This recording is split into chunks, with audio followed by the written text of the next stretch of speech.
Shalom Aleichem, nous allons aujourd'hui avoir le plaisir de pouvoir ensemble étudier la page Lamed Zayin du traité Nedarim. Nous avions vu au verso de la page Lamed Hei une nouvelle Mishnah qui nous disait « Lorsque Reuven n'a pas le droit de profiter de Shimon, il en a fait le vœu, Shimon peut cependant lui enseigner la Torah. Quelle Torah? La Torah orale, les halachot, le midrash, les hagadot. Par contre, la Torah écrite, ça sera interdit. Concernant les enfants de Reuven, Shimon peut leur enseigner la Torah orale et la Torah écrite également, sans aucun problème, bien qu'il profite finalement, mais ce profit-là n'est pas direct pour lui, il est pour ses enfants, et donc, c'est permis, on n'enfreint pas le vœu. Nous allons relire tout d'abord les mots de la Mishnah, la troisième ligne, au verso de la page Lamed Hei, ou Melamdo Midrash, Halachot ve'Agadot, Aval, par contre, il ne pourra en aucun cas lui enseigner la Torah écrite, Lo Yelamdenu Mikra. Au sujet de ses enfants, Aval Melamed ou Et Banav, il peut leur enseigner la Torah, ses filles aussi également, il peut leur enseigner, Ved Benotav, Mikra, même la Torah écrite. Nous sommes donc maintenant à la page Lamed Vav, au verso de la page, 5 lignes avant la fin, où on reprend ces paroles-là de la Mishnah, Melamdo Midrash Halachot ve'Agadot Aval Lo Yelamdenu Mikra, et la Gemara va nous demander quelle est la différence entre la Torah orale et la Torah écrite. Mikra, Maïta Amalo Yilemdenu. Pourquoi la Torah écrite ne peut-on pas l'enseigner, nous dit la Gemara? Mishum dekeme anele, parce que finalement tu lui crées un profit lorsque tu lui enseignes une telle chose. Reuven ne peut en aucun cas profiter de toi, Shimon. Ah, nous demande la Gemara Midrash Nami keme anele. Lorsque tu lui enseignes la Torah orale, tu lui fais aussi également un grand profit, bien sûr. Ça devrait être interdit. Réponse de Shmuel. Amar Shmuel bemakom chez Notlin, Sachar à la Mikra, ven Notlin Sachar à la Midrash. Nous parlons en effet dans la Mishnah d'un endroit où on a l'habitude d'enseigner la Torah orale gratuitement et la Torah écrite besachar avec paiement. Et donc c'est la raison pour laquelle la Torah orale, Shimon peut l'enseigner à Reuven, ce n'est pas considéré comme un profit.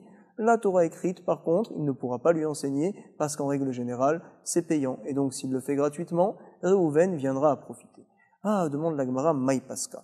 L'ifsok, ça veut dire fixer, comme un psagdin, comme un posek par exemple.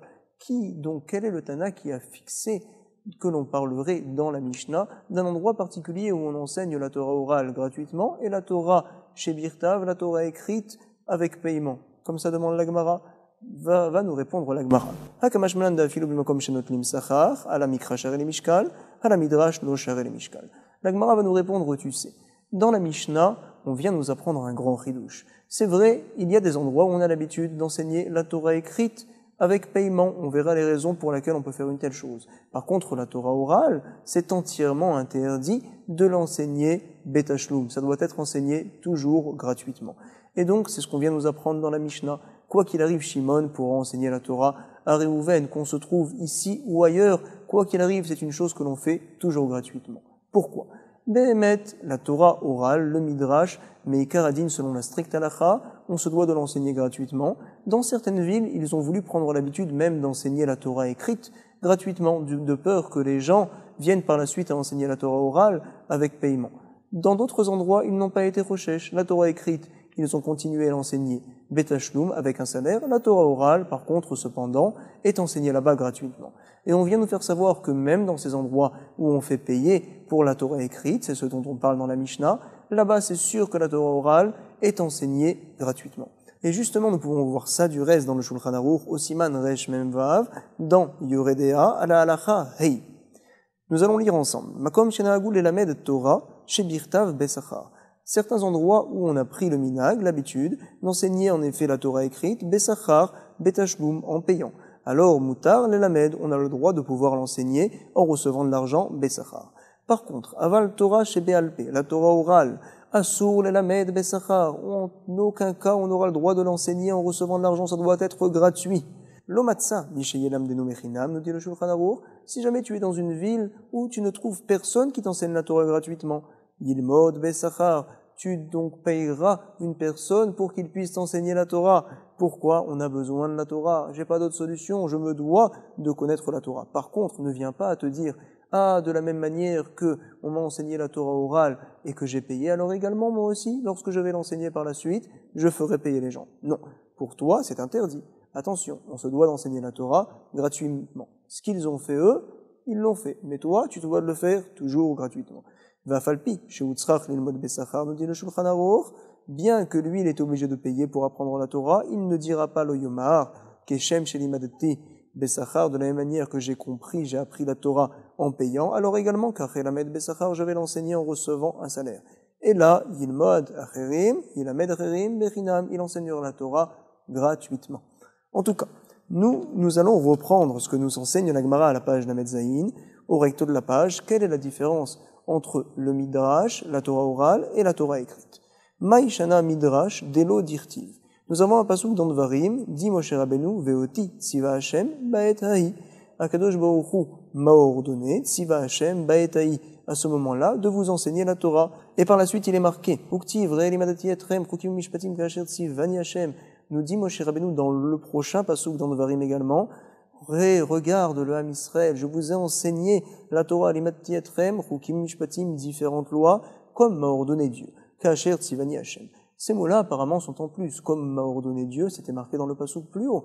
Et forcément, on ne vient pas me dire que Moshe Rabbeinu a prévenu le Ham Israël. Ces lois-là, je ne les ai pas inventées, c'est Hashem qui me les a ordonnées. Veya aminu becha leolam, nous disent les Mefarshim. C'est sûr, Moshe Rabbeinu sait très bien, Akadosh Baruch Hu lui a garanti que le Ham Israël a confiance en lui, forcément pour nous apprendre quelque chose. Kasher Tzivani Hashem. Non seulement je vous ai ordonné la Torah comme Hashem m'a demandé, mais également de la manière dont il m'a demandé, à savoir, il m'a demandé de le faire gratuitement, je l'ai fait gratuitement. Comme ça, nous allons apprendre. Et donc, forcément, de la même manière que moi, j'ai enseigné la Torah gratuitement, également vous, le Ham Israël, vous devrez d'enseigner la Torah l'un à l'autre gratuitement. C'est ce que va nous dire tout de suite la Gemara. Ma'ani bechinam, de la même manière que je l'ai fait gratuitement, afatem nami bechinam, vous aussi également. La Gemara nous dit, parfait. Là, on parle du Midrash, de la Torah orale. Quelle est la différence au sujet de la Torah écrite? Mikranami, Bechinam, elle aussi doit être enseignée gratuitement. Moshe Rabbeinu parle de tout. Réponse de la Gemara. Rav vient nous dire tout d'abord, Sachar, Shimur. En général, quand on enseigne la Torah écrite, on l'enseigne à des petits-enfants. Également, on se doit de les garder en même temps qu'on leur apprend cette Torah-là. Pour les garder, on peut recevoir un salaire, nous dit la Gemara. Rabbi Yochanan nous enseigne Sachar Pisuk Teamim. Lorsqu'on enseigne la Torah écrite, on apprend également à l'élève les différents airs, les Teamim, le Pisuk Teamim. Et sur ça, on a le droit de recevoir un salaire, nous dit Rabbi Yochanan. Vers Rabbi Yochanan Amar, Sachar Pisuk Teamim. Dans la Mishnah, il est marqué Lo Yelamdenu Mikra. On n'a pas le droit, Shimon n'a pas le droit en l'occurrence d'enseigner à Réhouven la Torah écrite. Oh, Bichelema, je comprends tout à fait, les man de Amar Sachar Pisuk Teamim. Selon l'opinion de Rabbi Yochanan, Ayenu, Delo Yelamdenu. C'est la raison pour laquelle je ne peux enseigner, Shimon ne peut enseigner à Réhouven la Torah écrite, parce que finalement, en général, il lui apprend également les Teamim, donc normalement Réhouven aurait dû lui payer. Du fait que Réhouven ne peut profiter de Shimon, alors il ne peut en aucun cas apprendre gratuitement de lui le Pisuk Teamim. Par contre, nous dit la Gemara, selon Rav, c'est beaucoup plus compliqué. Tout d'abord, Tnan, lo yelamdenu mikra bishelema leman de'amar sachar pisuk teamim hayenu de lo yelamdenu. Par contre, et là, leman de'amar sachar shimur, gadol bar shimur, selon celui qui dit, sachar shimur, que la raison pour laquelle on peut enseigner la Torah écrite en recevant un salaire, c'est parce qu'en général on garde les enfants en même temps. Mais nous dit la Gemara, ici forcément, nous parlons d'un grand garçon, et puisque c'est un grand garçon dont on parle, on n'est pas obligé de le garder. Réhouven dont on parle ici n'est pas forcément un enfant, comme ça nous dit la Gemara. À Bekatan. Behemet, nous parlons dans la Mishnah d'un petit enfant. Réhouven est un petit enfant, c'est la raison pour laquelle Shimon peut lui enseigner, c'est vrai, la Torah orale, mais pas la Torah écrite. On parle par exemple que Shimon a fait un vœu que Réhouven ne puisse profiter de lui. Parce que bien sûr, le vœu d'un petit enfant n'est en aucun cas un vœu, si ce n'est qu'il est arrivé à 11 ans, on en parlera par la suite, et qu'on a vérifié comme quoi il sait précisément ce qu'il dit, auquel cas c'est considéré comme un vœu. Mais ou sinon, ce n'est pas un vœu. En tout cas, nous allons continuer, nous avons une question sur l'opinion de Rav. Et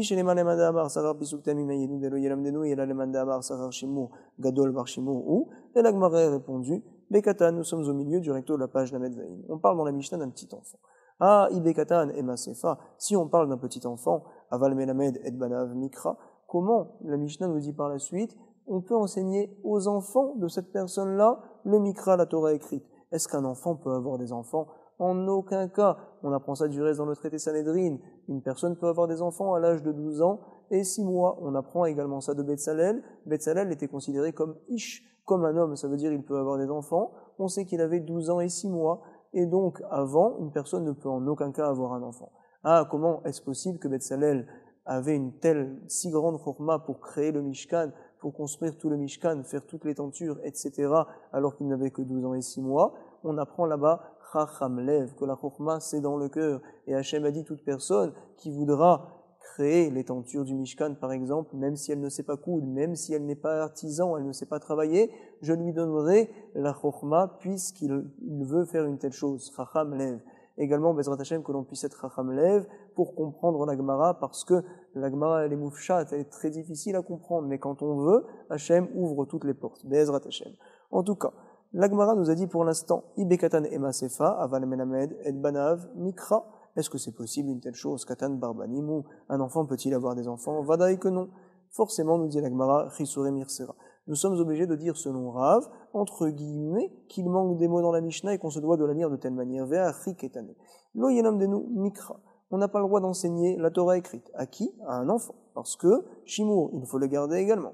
Et donc, c'est une ana pour lui. Im aya gadol melamdo lo ou les banav mikra. Si par contre la personne était grande, alors on peut lui enseigner la Torah écrite également à ses enfants. Lui, il n'y a pas de problème. Pourquoi? Parce qu'on n'est pas obligé de le garder. Également, ses enfants, il n'y a aucun problème à leur enseigner de la Torah parce que ce n'est pas considéré comme un grand profit pour le père.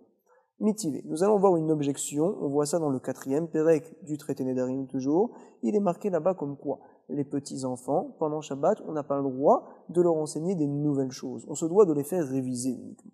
Tinokot, lokorin betrila Shabbat. Par contre, et la shonin barishon, ils peuvent réviser, même si c'est la première fois qu'ils révisent ce paragraphe-là, par exemple, cette partie-là du Chumash. Je comprends tout à fait, encore une fois, l'opinion de Rabbi Yochanan, Pisuk Teamim, c'est-à-dire qu'en fait, on ne peut en aucun cas enseigner à l'enfant les Pisuk Teamim pendant Shabbat, parce que comme en général on reçoit un salaire, on ne peut pas pendant Shabbat recevoir un salaire, travailler pour recevoir un salaire. Par contre, faire réviser, à l'époque, il faisait réviser sans prendre de salaire, c'est la raison pour laquelle ça serait permis. Comme ça nous dit la Gemara. Hayinu de Korin batrila Shabbat. Par contre, et là les mandamar sachar shimur, selon Rav qui dit que la raison pour laquelle on n'enseigne pas la Torah écrite, c'est parce qu'on doit garder en général les enfants. Peu importe qu'on leur enseigne une nouvelle chose ou qu'on les fasse réviser, si on parle de petits enfants, on se doit de les garder et donc pendant Shabbat, il faut payer et ça serait interdit forcément par conséquent. Et si on parle de grandes personnes, on pourrait sans problème leur enseigner la Torah écrite. Amai en korin betrila beshabbat, ve amai shonin barishon, nous dit la Gemara. Nous ne comprenons pas selon Rav la différence entre enseigner une nouvelle chose et réviser, comme ça nous demande la Gemara. Ve amai shonin barishon, haïka sachar shimur de Shabbat. La Gemara va nous dire, tu sais, Ulta Amer. Selon toi, Rabbi Yochanan également, ce n'est pas compréhensible. Pourquoi? Tu dis qu'on ne peut pas recevoir de salaire pendant Shabbat. Il y a oui des cas où c'est permis. Sachar Pisuk Be Shabbat Mi Asur. Il y a un principe qu'on appelle Avla.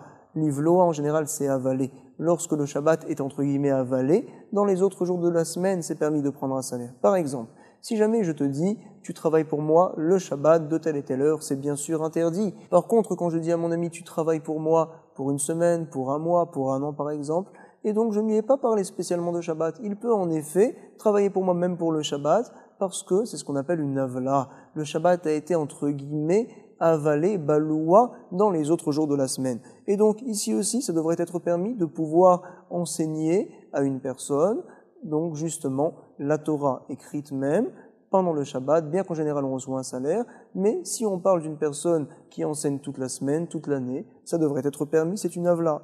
On parle dans la Braïta, en effet, pour apporter une telle preuve, de Kodesh, à savoir, Betania, Asocher et Apoel, Lishmor et Atinok, Lishmor et Apara, Lishmor et Azraïn, En notim lo sachar Shabbat. Oh, nous dit la Mishnah, tu sais. Il y a donc bien sûr la mitzvah de paraduma à la vache rousse. Lorsque des personnes sont impures, ils ont été au contact de mort, on se doit d'apporter la vache rousse. Quand elle sera brûlée par la suite, on prendra les cendres et on les mélangera avec de l'eau. Celui qui va chercher l'eau doit être pur. Et donc, il ne doit jamais être toute sa vie en contact avec un mort. Comme ça, les chachamim ont été mahmir. Comment est-ce possible lorsque je marche dans la rue, s'il y a un mort enterré, alors je reçois la touma même si je ne l'ai pas touché. La touma monte. Donc qu'est-ce que l'on faisait? On faisait grandir des petits enfants sur des gros rochers pendant toute leur vie, et il fallait les garder bien sûr pour être sûr qu'ils soient purs. Ces enfants-là, lorsqu'ils grandiront, ils iront chercher de l'eau pour y mélanger la cendre de la paradouma de la vache rousse. Alors, on prend un employé, à Socher et Apoel, Lishmor et Atinok. On lui dit, avant Shabbat, tu vas travailler Shabbat pour garder l'enfant. Forcément, il ne recevra pas de salaire, parce qu'on n'a pas le droit de travailler pendant Shabbat. Comme ça nous enseigne la Braïta. L'ishmor et para, ou bien on prend un employé pour garder la vache rousse. Avant qu'on la porte en corban, on se doit de faire attention, l'eau ala aléahol, de ne pas la faire travailler, de ne rien mettre sur son dos, ou sinon elle est pas soule. Il faut la garder cette para-là. Alors si on prend un employé, on lui dit tu garderas ce Shabbat-là la para, on n'a pas le droit de lui donner un salaire. Également, l'ishmor et azraïm, on sait que 70 jours avant Pessah, on plantait l'orge pour pouvoir apporter le korban du Homer, le deuxième jour de Pessah. Et donc, il fallait les garder, ces zraïm-là, ces plants-là. Alors également, lorsqu'on emploie quelqu'un pendant Shabbat, avant Shabbat, on lui dit que tu travailleras ce Shabbat pour garder les plants, forcément, il ne recevra pas de salaire. Qu'est-ce que ça entraîne? Ça entraîne que si jamais les plants ont été abîmés, si jamais la vache a été perdue, si jamais les enfants se sont rendus tamés, alors il ne sera pas tour, il n'aura rien à payer, parce qu'il est considéré comme shomer chinam, il garde gratuitement. Et shomer chinam est pas tour lorsqu'une chose est perdue, également lorsque la chose est volée. C'est ce que nous dit tout de suite la Braïta, les fichar, c'est la raison pour laquelle nous sommes au verso, im avdu, et no chayav b'achriutam. Si ça a été perdu, il n'est pas chayav, il n'a pas de garantie sur ça, il n'est pas obligé, en tout cas, de rembourser. Veimaya Sahir Shabbat, si jamais il était payé pour la semaine, Sahir Chodesh pour le mois, Sahir Shana il était payé pour toute l'année, Sahir Shavua il était payé pour 7 ans. Alors notre Nimlo, Sahar Shabbat, on lui donne un salaire parce que c'est une avla. C'est la raison pour laquelle les fichar, imavdo chayab achriutan, si jamais ont été abîmés, ont été perdus les plants, ou bien a été perdu la vache rousse, il se devra de rembourser parce qu'il est shomer sachar et chayav begneva ve'aveda. Et là, Gebe Shabbat ayenu ta'ama, deen korin betrila, mishum de yifnu avateon, de yenuke, de mitzvata de shafta. La raison est autre. À savoir, lorsque les parents enseignent une nouvelle chose à l'enfant, ça leur prend beaucoup de temps, ça les fatigue, c'est dur. Ils n'arriveront pas à s'occuper du Honek Shabbat, de prendre du plaisir pour Shabbat. C'est la raison pour laquelle on leur dit, vous ne faites que réviser avec les enfants, vous ne leur enseignez pas de nouvelles choses. On va relire ça dans les mots. Ta'ama de enkorin betrila, mishum de yifnu, pour que soient libres, panouilles, les parents, avaatehon, de yenuke, les mitzvata des shafta, pour s'occuper de la mitzvah de Shabbat, le Honek Shabbat. On sait que le Harizal toujours disait à ses élèves lorsqu'ils discutaient de Torah, après la prière le vendredi soir, rentrez vite à la maison pour ne pas être Mechanel Shabbat et pour accomplir la mitzvah de Honek Shabbat. C'est une grande mitzvah et donc c'est la raison pour laquelle la Gemara nous dit on n'enseigne pas une nouvelle chose à un enfant. En tout cas, on se doit de savoir que les Talmidei Chachamim, ceux qui étudient toute la semaine, le Shabbat, doivent se reposer, doivent manger, s'occuper de ceux, par contre, qui travaillent toute la semaine. Au contraire, le Shabbat, qu'ils se remplissent de Divrei Torah. Et également, je vous recommande de réviser le traité Nedarim, tout ce qu'on a fait, jour après jour, Shabbat après Shabbat. En tout cas, nous dit l'Agmara, Veibaïtema, j'ai eu une autre réponse. Mishum de Beshafta, Ochlin Veshotin. Tu sais, quand on mange beaucoup, en général, on a du mal à se concentrer, on a du mal à apprendre des choses nouvelles. C'est ce que nous dit l'Agmara. Ochlin Veshotim, on mange, on boit. Et donc, le corps est lourd. Veiyakir, alaihon, alma. Et donc, les jeunes, les enfants, ont du mal à étudier. Bezrat Hashem, donc ne mangez pas trop pour bien réviser le Shabbat. Kedeamar Shmuel, Shinui Veset, Trilat Rolemeaim. Shmuel nous avait enseigné également, comme quoi lorsqu'une personne Shinui Veset change sa manière de manger, c'est un début de maladie des intestins. Le corps a du mal à s'habituer au changement. Donc nous comprenons maintenant tout à fait la Braïta selon Rav et selon Shmuel. Uleman de Amar Sachar Pisuk Teamim. La Gemara va nous dire maintenant. Uleman de Amar Sachar Pisuk Teamim. Selon Rabbi Yochanan qui pense Pisuk Teamim, c'est la raison pour laquelle on ne peut enseigner la Torah écrite à un enfant, ou bien même à un grand. Pourquoi donc n'a-t-il pas donné la raison de Rav, comme quoi il faut garder tout simplement Maïta Amal ou Amar Sachar Shimur? Il vient nous répondre Kassavar Benot Mibayan Shimur. Est-ce que les filles, on a besoin de les garder? Les garçons bougent, font beaucoup de choses, mais ils courent d'un endroit à un autre. Mais les filles, en général, elles sont sages, elles sont assises, elles ne bougent pas tellement. Donc on n'a pas besoin de les garder. Or, dans la Mishnah, on ne parle pas seulement du petit Réhouven, qui n'avait pas le droit de profiter de Shimon, mais peut-être également de la petite Léa. Et la petite Léa, quoi qu'il arrive, on aurait le droit de pouvoir lui enseigner la Torah écrite. Nous allons voir ensemble les mots du Ran qui nous dit « Gadol mi bae shimur » Betmiya, car i agersa be miksat musraut. Donc, le Ran avait des mots différents dans la Gemara. Au lieu d'être marqué banot, les filles, il était marqué gadol. À savoir, dans notre Mishnah, nous ne parlons pas forcément d'un petit enfant, mais même d'un grand, même de Reuven qui est grand, et c'est sûr qu'on n'a pas besoin de le garder. Et sur ce, nous enseigne le Ran, stama de matitin, dektane, velo yamedenu mikra, begadolhi, mi dektane seifa, aval melamed et banav. puisqu'à la fin de la Mishnah, il est rapporté qu'on enseigne aux enfants, donc forcément, au début de la Mishnah, on parlait même de quelqu'un qui était grand. Il ne veut pas expliquer la Mishnah comme l'opinion de Rav. Maintenant, selon Rav, pourquoi donc ne veut-il pas donner la réponse de Rabbi Yochanan cette fois, ou les mandamar, sarar shemur, maïta malo amar, sachar pisuk teamim, réponse de l'Agmara, kesavar pisuk teamim, deoraita.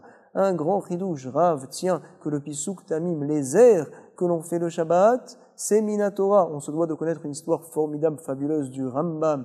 Une fois le Rambam était en Égypte, et donc le roi là-bas d'Égypte lui a dit, montre-moi la différence entre votre Torah et nos enseignements, qui sont donc hors de la Torah, on va dire.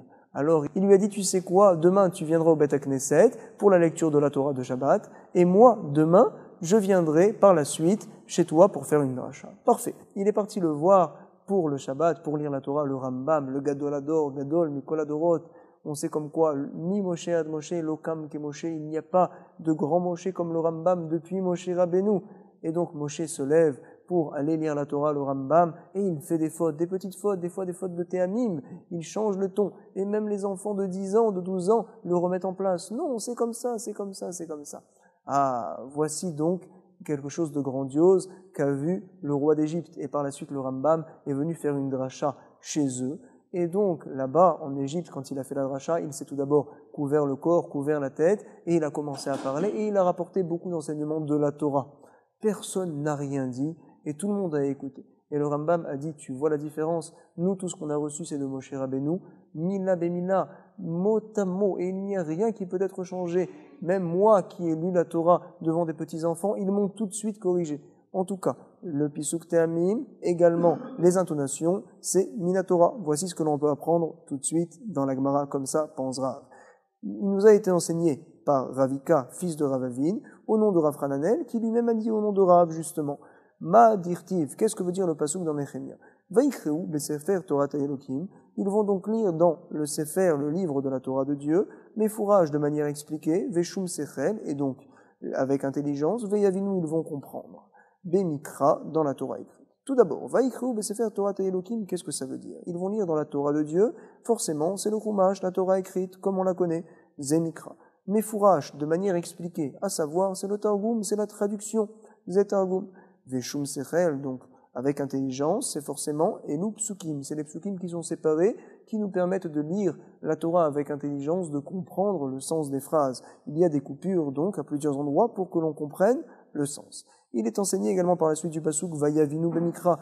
Ils comprendront la profondeur du mikra de la Torah écrite. Comment comprend-on la profondeur? Ze pisuk teamim. C'est grâce au pisuk teamim, justement, grâce aux airs. On va prendre par exemple à la parashat Azinu dans Dvarim, un pasuk qui se trouve Lamed Bet, Hey, Shichet lo lo, banav mumav. Si jamais donc nous lisons le pasuk Shichet lo banav mumav, chas v'shalom, Akadosh Baruch Hu, Shichet lo, fait des erreurs, lo banav mumav, ses enfants par contre n'ont aucun défaut, chas v'shalom, on ne peut pas lire le pasuk comme ça. Grâce au pisuk teamim, on lit et on comprend le pasuk différemment. Shichet lo, banav mumam, à savoir, shichet lo. À contraire, Akadosh Baruch Hu n'a pas d'erreur, banav mumam. Les moum, les défauts, sont à ses enfants. C'est donc lorsque Moshe Rabbeinu, avant de mourir, remet en place le Ham Israël. On voit que grâce au pisuk teamim, par exemple dans Ha'azinu, on comprend mieux le sens du pasuk. En tout cas, nous allons relire ça tout de suite, nous dit la Gemara, Veyavinu b'mikra, ze pisuk teamim. Ve'amrela, d'autres disent non. Elu hamasorot, c'est tout simplement les mots rajoutés, les mots retirés qui ont été transmis de père en fils, et on verra également par la suite que ça a été donné à Moshe Rabbeinu au Har Sinai. Donc grâce à ça, on comprend mieux également les psukim. Amar Rabbi Yitzhak, mikra sofrim, veitur sofrim, vekarian, veloktivan, vektivan, velokarian, alcha le Moshe misinai. 4 choses différentes que l'on connaît en règle générale, ont été reçus par Moshe au Har Sinai. On va les traiter un par un, Be'ezrat Hashem. Tout d'abord, Mikra Sofrim, la lecture des Sofrim. Eretz, Shamaim, Mitzraim. Quand on met le mot Eretz, Shamaim, Mitzraim au milieu d'une phrase, alors on le lit différemment que si on le met à la fin de la phrase. Par exemple, Eretz, Aretz, lorsque le mot Eretz est à la fin d'une phrase, on le lit Aretz. Lorsqu'il est au milieu de la phrase, par exemple, on le lit Eretz. Deuxième chose qui nous a été enseignée Deuxième chose qui a été reçue par Moshe Rabbeinu au Har Sinaï, tout simplement Itour Sofrim, à savoir entre guillemets le couronnement des Sofrim. Les Sofrim ont couronné la Torah, ils ont arrangé, on va dire, certains mots pour que l'on puisse mieux la comprendre. À savoir, par exemple, Achar Ta'avoru, il est marqué dans Bereshit, dit Avraham Avinu, Vaikra pat lechem, je vais prendre un petit morceau de pain, je vais vous donner à manger, Vesadou lebechem, je vais vous remplir le cœur grâce à ça. Achar Ta'avoru, et après ça, vous partirez, ki alken avartem, alavdechem, parce que c'est la raison pour laquelle vous êtes passé devant chez moi, pour que je puisse faire la grande mitzvah de Achnasat Ochrim. Vayomru, ken ta'aseh kasher dibarta. Les anges, ils pensaient comme quoi c'était des bédouins, ont dit, oui, tu vas faire ce que tu as dit, et Béhémet, tu vas nous recevoir comme des invités. En tout cas, nous apprenons de ce pasouk-là, nous rapporte la Gemara, comme quoi le mot achar ta'avoru, est en plus, il a été rajouté, entre guillemets, par les sofrim. Nous allons voir un deuxième pasouk également, où le mot achar a été rajouté. Achar teler. On sait que Lavan, et également la maman de Rivka, ont dit, voici que Rivka va rester chez nous pendant 1 an, comme ça il pensait, et par la suite, elle ira chez Yitzhak. Donc, comme ça nous dit le pasuk, Vayomer achia veima teshev ne'ara itanu yamim oasor achar teler, et après elle partira. Le mot achar a été rajouté par les sofrim. Et donc finalement, ne pensez pas que les sofrim ont décidé de rajouter le mot achar tout seul. Non, c'est Moshe Rabbeinu qui a reçu ça du Har Sinaï. C'est ce que nous a enseigné tout de suite Rav. Achar ta'avoru, achar teler. Il y a également un autre pasuk, achar te'asef. On sait que Kadosh Baruch Hu a demandé à Moshe Rabbeinu, va faire la guerre contre Midian, du fait qu'il vous ait fait fauter. Et par la suite, achar te'asef, tu seras te'asef regroupé avec ceux de ton peuple, c'est-à-dire que tu viendras à mourir. Et on sait que Moshe Rabbeinu, lorsqu'il a su qu'il devait partir à la guerre, et après il allait mourir, quand même, il est parti tout de suite à la guerre. Il a été zaris pour accomplir la mitzvah, et il ne s'est pas inquiété. En tout cas, nous on va pas s'inquiéter également. Achar te'asef, le mot achar, a été entre guillemets rajouté par les sofrim, et nous enseigne Rav, ça a été reçu finalement par Moshe Rabbeinu au Har Sinaï. Achar te'asef. Également, dans Tehilim, Kadmu, Sarim, Achar Noganim, pour louer Akadosh Baruch Hu, sont arrivés tout d'abord Sharim, les chanteurs, Achar Noganim, et sont venus par la suite les Noganim, ceux qui font les instruments de musique, les musiciens. Tzidkatecha keherel, on a l'habitude de lire ça le samedi, le Shabbat, à Mincha, parce que l'on sait que à la sortie de Shabbat, les mécréants, les Réchaïm, retournent en enfer au Gehinom, donc sont rouverts ces portes-là. Tzidkatecha keherel, également Mishpatecha tehom rabba. Tzidkatecha keherel, ta justice, Akadosh Baruch Hu, elle est haute, elle est grande, comme les monts du ciel, keherel. Mishpatecha, tehom rabba. Par contre, lorsque tu fais le din, ça fait descendre tehom rabba dans l'enfer, comme on dit, tehom rabba. Et donc, dans le pasuk tzidkatecha keharehel, le kaf a été rajouté, pour que l'on comprenne mieux. Tzidkatecha harehel, ça a été transformé, keharehel. Donc, nous avons vu pour l'instant des mots qui ont été rajoutés. Et nous devons de lire ensemble ce que nous enseigne le Ben Ishraï. Il nous dit dans le Sefer Ben Yehoyada, nous dit le Ben Ishraï, Pirouche, Leolam Karnita va Sefer Torah, Behemet, voici ce qui était marqué dans la Torah, déjà ces mots-là, Achar Ta'avoru, Achar Te'asef, Achar Telef, Asher Katav Moshe Rabbeinu Alav Shalom Mipi Ashrina, c'était marqué, et ne vient pas à penser, Velo Shaya Acharkar, Shinui Etzel Asofrim Amatikim, qu'au départ c'était pas marqué, et que les Sofrim ont changé ces paroles-là dans la Torah. Venéemar les Moshe Rabbeinu Alav Shalom Basinaï. Et tout simplement, Moshe l'avait entendu de Akadosh Baruch Hu Har Sinaï, mais il ne l'avait pas marqué au départ. Non. Ki tevot elu shel achar ta'avoru ve'achar teler ve'kayotse lo nirtevu le drasha et la nirtevu le yapot alashon. On vient nous apprendre ici dans la Gemara que ces mots-là, en effet, ont été marqués dès le départ dans la Torah, ce qu'on appelle ici Itur Sofrim. Mais tout simplement, pourquoi on les appelle Itur Sofrim? Parce qu'ils ont été marqués par Moshe Rabbeinu dans la Torah, non pas justement pour nous apprendre quelque chose, mais pour que le lachon, la manière de parler, soit meilleure. Lo nirtevu le drasha et la nirtevu le yapot à lachon anikra itur sofrin. Chazaku baruch, nous allons revenir dans la Gemara après avoir vu notre Ben Ishraï et nous allons comprendre tout de suite, après que l'on ait parlé de itur sofrim et de mikra sofrim, nous allons maintenant parler, nous dit la Gemara, de Karian, Veloktivan. Il y a des mots que l'on lit et qui ne sont pas marqués dans la Torah. Par exemple, Parat de Belerto. Dans Shmuel, on rapporte tout ce que David Améler a conquis toutes les villes et tous les territoires, tous les pays, toutes les médinotes qu'il a conquis. Par la suite, il a voulu étendre ses mains, on va dire, également sur le fleuve. Quel fleuve? Le fleuve de Parat. Nous allons lire du reste le passouk dans Shmuel, Vayar David et Adad Aezer ben Rechov Melech Tsova Belerto Leashiv Yado Binehar Perat. Il allait donc étendre sa main, Leashiv Yado, sur le fleuve Benahar. Quel fleuve? Nahar Perat. Donc Behemet, ce mot-là a été entre guillemets rajouté pour que l'on puisse précisément comprendre de quoi parle le passouk.